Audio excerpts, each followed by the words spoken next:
Pineal Gland, the Eye of God, comprising Chapter 16 of Manly P. Hall's Man, the Grand Symbol of the Mysteries. All information is credited to the author. This is just a video sharing the ideas and information from the author. Copyrighted May 1st, 1932 by Manly P. Hall. Chapter 16, The Pineal Gland, the Eye of the Gods. As the pineal gland was the one most recognized and written about by the earlier adepts, it is the logical beginning of any occult discussion of the endocrine chain.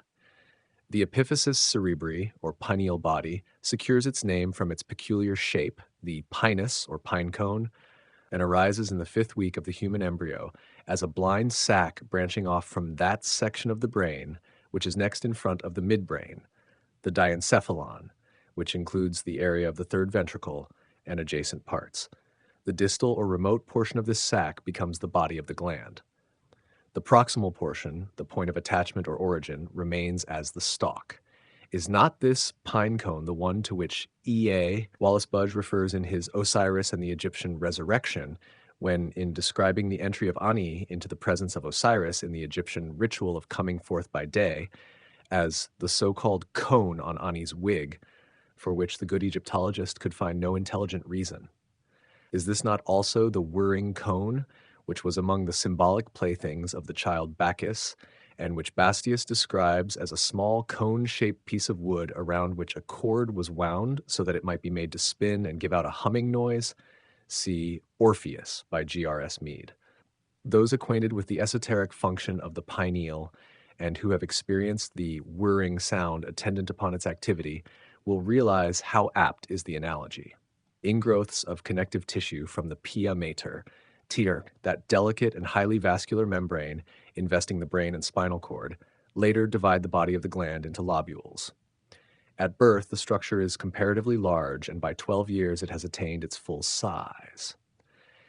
Here again is a possible analogy to the Bacchus myth, for the toy cone was a symbol peculiar to the childhood of the god. In other words, under normal conditions, the gland deteriorates with adolescence. Retrograde evolution, or degeneration, of the pineal body begins about the 6th or 7th year and is practically complete by puberty. It should be distinctly remembered, however, that whereas nature has eliminated other organs and parts of the primitive man, this has remained, and realizing nature's economy, we must recognize the gland as still contributing in some way to human functioning. According to Dr. J.F. Gudernach, formerly of Cornell University Medical College, several, at least 3, dorsal diverticula, epiphyses, develop during the 2nd month of fetal life from the roof of the diencephalon. They are entirely rudimentary in man. The epiphysis proper is the most posterior one and is the only one which in man differentiates to any extent. The other 2 are the paraphysis and the parietal eye, a rudimentary sense organ of some reptiles.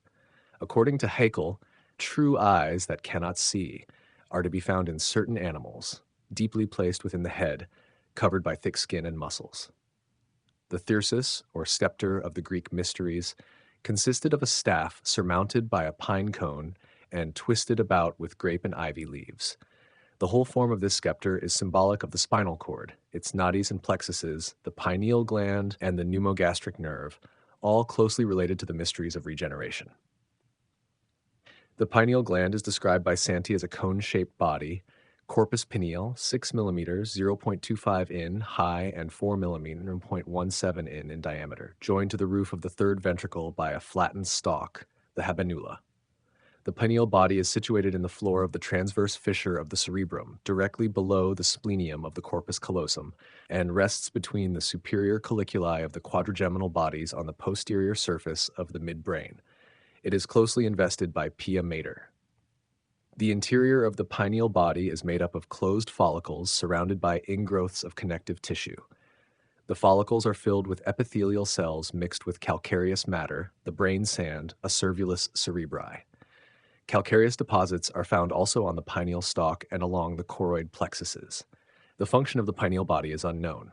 In reptiles, there are 2 pineal bodies, an anterior and a posterior, of which the posterior remains undeveloped, but the anterior forms a rudimentary cyclopean eye. In the Heteria, a New Zealand lizard, it projects through the parietal foramen and presents an imperfect lens and retina and in its long stalk, nerve fibers. The human pineal body is probably homologous with the posterior pineal body of reptiles. The Branchiostoma lanceolatum, a small transparent marine animal about 2 inches in length, is the only vertebrate, so far as known, which does not possess a pineal gland. In reptiles, according to Spencer, the gland is of considerable length and passes out, as noted by Santee, through an opening in the roof of the skull. In the chameleon, the gland lies under a transparent scale in the parietal foramen, and its cord-like middle structure, according to Hertwig, bears a certain resemblance to the embryonic optic nerve.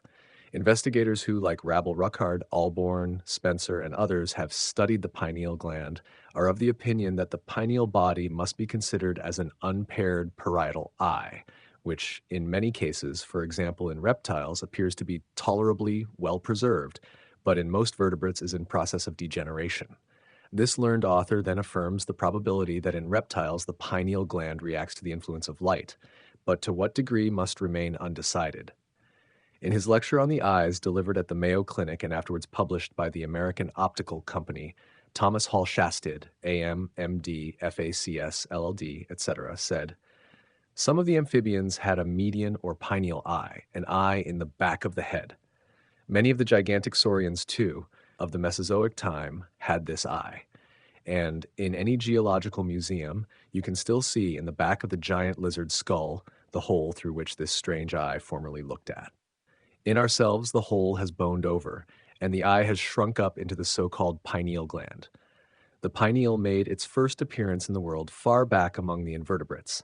It was indeed an invertebrate eye, that is, one with the rods turned toward the vitreous instead of away from it, consequently with no blind spot, but it persisted still in the invertebrate form of eye through some of the fishes, through the amphibians generally, through the lizards, and then began degenerating, possibly because the vertebrates had other eyes, and these were of the vertebrate, for some unguessable reason, a more suitable type.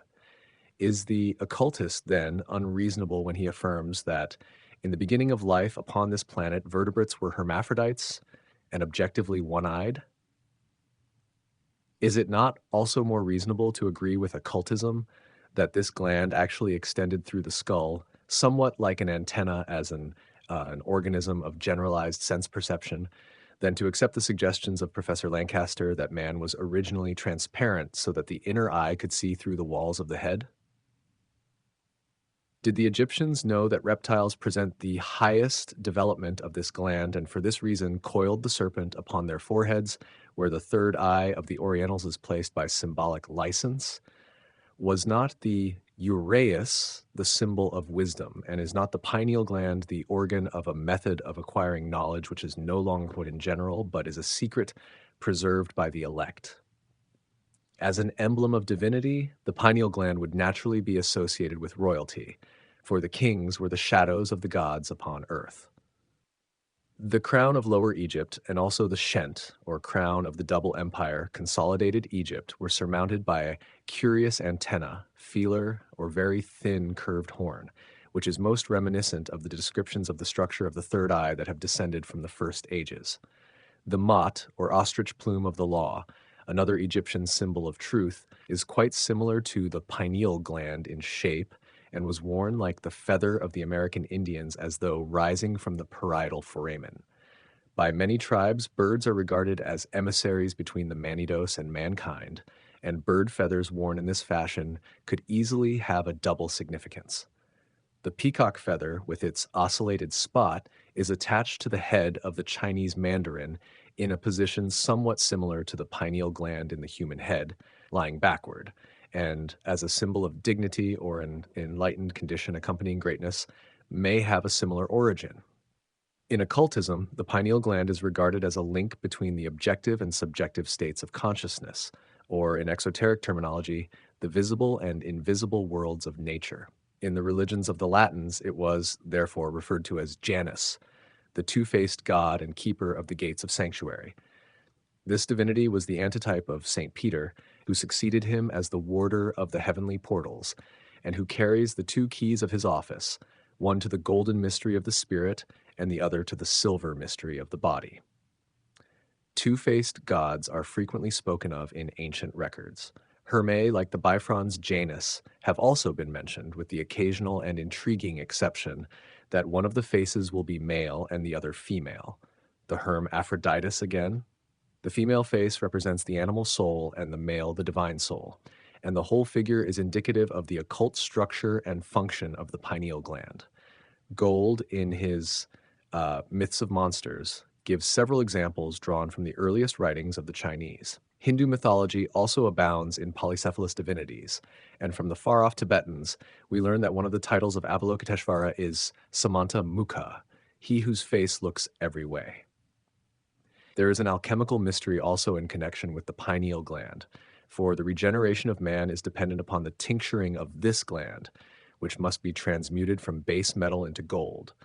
Unawakened by Kundalini, the pineal gland is the vehicle of Kamamanas, the animal mind, Aphrodite, but when tinctured by the spiritual light, it becomes Buddhi Manas, the divine mind, Hermes. This Buddhi Manas is the Thoth of the later Egyptian mysteries, the god of learning and letters, and according to the extravagant statements of his priests, the source of 26,000 books. The philosophers know that the pineal gland was an organ of conscious vision long before the physical eyes issued from the brain, not necessarily exclusively of such vision as we have today, but rather vision of that world wherein man dwelt before his lapse into his present state. As his contact with the physical world grew more complete, the individual lost his functions upon the inner planes of life, together with his conscious connection, creative hierarchies in the universe about him. Only through discipline, effort directed by wisdom and law, can he rise again into the sphere of his spiritual completeness. It is a mistake to infer that the pineal gland as a physical body literally possesses all the occult virtues ascribed to it by the sages. The gland itself is not the third eye, but only the reflection of that organ, its counterpart or symbol in the material constitution. It is a relic bearing witness to an ancient faculty, and because it has endured through these eras of spiritual obscuration, promises the ultimate restoration of the function to which it bears witness. The true power of the gland is in its spiritual counterpart, even as the whole strength of man abides in his invisible nature. The true third eye cannot be seen by the ordinary vision, but is visible to the clairvoyant as a vibrant spectromatic aura surrounding the outer body of the gland and pulsating with an electrical light. The special physical organ of perception in the brain, writes H. P. Blavatsky, is located in the aura of the pineal gland. This aura answers in vibration to any impression, but it can only be sensed, not perceived in the living man. During the process of thought manifesting in consciousness, a constant vibration occurs in the light of this aura, and a clairvoyant looking at the brain of a living man may almost count, see with the spiritual eye, the 7 scales, the 7 shades of light, passing from the dullest to the brightest. You touch your hand. Before you touch it, the vibration is already in the aura of the corresponding physical organ. By the vibrations it sets up. The brain set vibrating conveys the vibrations to the spinal cord, and so to the rest of the body. Powerful vibrations of joy or sorrow may thus kill. The fires are always playing around the pineal gland, but when the Kundalini illuminates them for a brief instant, the whole universe is seen. Even in deep sleep, the third eye opens. This is good for Manas, who profits by it, though we ourselves do not remember. It was Descartes who saw the pineal gland as the abode of the soul, or the sidereal spirit in man. He reasoned that although the anima was joined to every organ of the body, there must be one special part through which the divine portion exercised its functions more directly than through the rest. After concluding that neither the heart nor the brain could be as a whole that special locality, he decided through a process of elimination that it must be that little gland which, though bound to the brain, yet had an action or motion independent of it. Descartes concluded that the pineal gland could be put into a kind of swinging motion by the animal spirits which move through the concavities of the skull. We must consider him, therefore, as a powerful figure in the transition period between medieval and modern science. We cannot do better than to insert at this point, in Descartes' own words, the arguments by which he convinced himself that the pineal gland was the seat of the soul. The following is extracted from a very early edition of his celebrated treatise of man, and the terminology is preserved in all the quaintness of the original. Yet is not the whole brain the seat of this inward sense, but only some part of it, for otherwise the optic nerves and the pith of the backbone, as being of the same substance with the brain, would be the residence of the inward sense. Now, this peculiar place of the soul's residence is the canarion, or glandula pinealis, a certain kernel resembling a pineapple placed in the midst of the ventricles of the brain and surrounded with the arteries of the plexus choroides. The reason why we take this kernel to be the peculiar seat of the soul is because this part of the brain is single and one only. For whereas all the organs of the senses are double, there can be no reason again why we should not perceive two objects instead of one, but only because above these impressions are transmitted to a certain part of the brain which is single and one only, wherein both are conjoined. Furthermore, it is also requisite that the part should be movable, to the end that the soul, by agitating of it immediately, might be able to send the animal spirits into some certain muscles rather than into others, and forasmuch as this kernel is only supported by very small arteries that encompass it, it is certain that the least thing will put it into motion. And therefore we conclude that this inmost part of the brain is the seat of the soul, in which it exercises its operations of understanding and willing of whatsoever proceeds from the body or tends towards it. In ascribing motion to the pineal gland, Descartes, though not an occultist, hit upon one of the most profound secrets of the ancient mysteries. The great Descartes continues, "Accordingly, the common sense may be described to be an internal sense, whereby all the objects of the external senses are perceived and united in the midst of the brain, as the common center of all impressions." Or the common sense is nothing else but the concurrence of all motions made by the objects upon the nerves in the canarion, happening at the same time that the objects move the senses. Neither doth the smallness of this kernel hinder its being the instrument of the common sense, but on the contrary, those persons are the most stupid in whom this kernel, because of its bigness, is not so easily moved, and those the most witty and apprehensive in whom this kernel is less, because it is so much the more easily moved. And though it were much less than it is, yet would it be big enough with respect to the several points of the ventricles and to the pipes of the nerves. For centuries, Descartes was ridiculed by the learned, and his mystical conclusions were of that type relegated by the great Tyndall to the field of poesy. And now at this late day comes a conditional vindication of Descartes' views from a science which all too often suffers from an infallibility complex. Recently, however, the great Frenchman's idea is gaining favor in the eye of science. That is, if we regard the soul as a department of the human intellect. Sick. For apparently the pineal gland is concerned directly, although still mysteriously, with the development of intelligence. See how we became personalities. Very small children, but recently removed from their embryonic gestation of humanity's earlier struggle for existence, have an extremely sensitive area about the crown of the head where the skull has not yet closed. In rare cases, it never closes at all, although usually the sutures unite between the 7th and 9th years.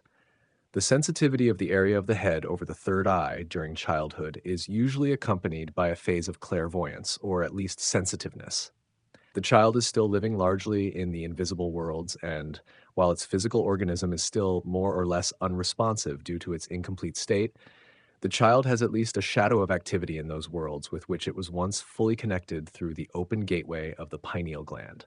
As the higher intellect, the ego of the Latins, gradually retires into, from Cohn's treatise on Kabbalistical medicine, and an early figure showing correspondences between the compartments of the human body and the rooms of a house, the evolving physical structure, it closes the heavenly door behind it. This entry of man into his body is associated in some mysterious way with the soul crystals, acervulus cerebri, which form in the pineal gland. The mystery of the third eye is very beautifully elucidated in the Scandinavian mystery legends of the world tree already referred to. In the Eddic tradition, it is written that upon the topmost branch of Yggdrasil sat an eagle, gazing out upon the universe, and upon the head of the eagle, between his eyes, perched a hawk. The eagle has generally been interpreted to signify the element of air, and the hawk the ether of space. But when we remember that, to the Egyptians, the hawk was the peculiar symbol of Horus, whose single eye unquestionably represented the pineal gland to the initiates of his order. The curious figure takes on new importance. A learned Kabbalist of the last century declared that from his study of the Zohar and the relation of the tree of the Sephiroth to the human body, the first Sephira, Kether, the crown, signified the pineal gland, and that the next two Sephiroth, Chakma and Bina, one placed on either side of it, were the two lobes of the cerebrum. Several statements appear in the Hebrew scriptures that may be taken as indirect allusions to the pineal gland. This little body has a tiny finger-like protuberance at one end, that farthest from the point of attachment. This protuberance is called the staff of God and corresponds to the holy spear in the Grail mysteries. The whole gland is shaped like the evaporating vessels or retorts of the alchemists. The vibrating finger on the end of this gland is the rod of Jesse and the scepter of the high priest. Certain exercises prescribed in the sacred books of Eastern and Western occultism, when performed by one qualified for such action, cause this finger to vibrate at an incalculable rate of speed, which results in the buzzing or droning sound in the head already mentioned. This phenomenon can be very distressing and may even have disastrous results when brought about without sufficient knowledge of occult matters. The pineal gland and the pituitary body have been called the head and the tail respectively of the dragon of wisdom. The psychical and occult currents moving in the brain in their ascent through the spinal cord, see chapter on Kundalini and the sympathetic nervous system, must pass through the cerebral aqueduct, which is closed by the trap door of the pineal gland. When this body, the ibis of the Egyptians, lies backwards, as it were, on its haunches, it closes the opening into the fourth ventricle and forms a sort of stopper. It thus seals in the contents of the third ventricle, dividing them from the fourth. When stimulated by Kundalini, the gland stands upright, lifting itself like the head of a cobra ready to strike, and, like the head of this snake, the gland increases in size and its little finger-like protuberance moves with the rapidity of a serpent's tongue. The pineal gland, having removed itself as an obstruction to the passage between the ventricles, permits the essences in the brain to mingle in a spiritual alchemy. The all-seeing eye of the Masonic Brethren, the eye single of the scriptures by which the body is filled with light, the one eye of Odin, which enabled him to know all the mysteries, the eye of Horus, which at one time Typhon swallows up, the eye of the Lord, which, as Bohm says, beholds all. All these, then, are but allusions to that primitive organ which, according to the commentaries forming the basis of the secret doctrine, getting gradually petrified, disappeared from view, having been drawn deeply into the head and buried deeply under the hair. It is of this, then, that Proclus writes in his first book on the theology of Plato, where he declares that the soul, having entered into the adytum, or inner recesses of her nature, perceives the genus of the gods and the unities of things without the aid of her objective eyes, which are described as closed. Is there anything unscientific, then, in affirming that the pineal gland is the third eye of the historico-mythological men of ancient times, such as are recorded by Berossus in his fragments on the origins of the Chaldeans and of which the Greeks have record in their fables of the Cyclops? The mystic knows that the pineal gland is all that remains of the eye of Dangma, the inner eye of the illumined sage, the eye of Shiva, placed vertically upon the foreheads of the gods and Dhyanas to signify that in them the spiritual sight is not obscured. When gazing at the inscrutable face of Avalokiteshvara, be reminded by his third eye of the commentaries, wherein it is written that when the inner man is active, the eye swells and expands, and the Arhat is able to feel and see this activity and regulate his actions accordingly. This is the end of the pineal gland, the eye of God, comprising chapter 16 of Manly P. Hall's Man, the Grand Symbol of the Mysteries. All information is credited to the author. This is just a video sharing the ideas and information from the author. Hope you enjoyed the video. See you next time.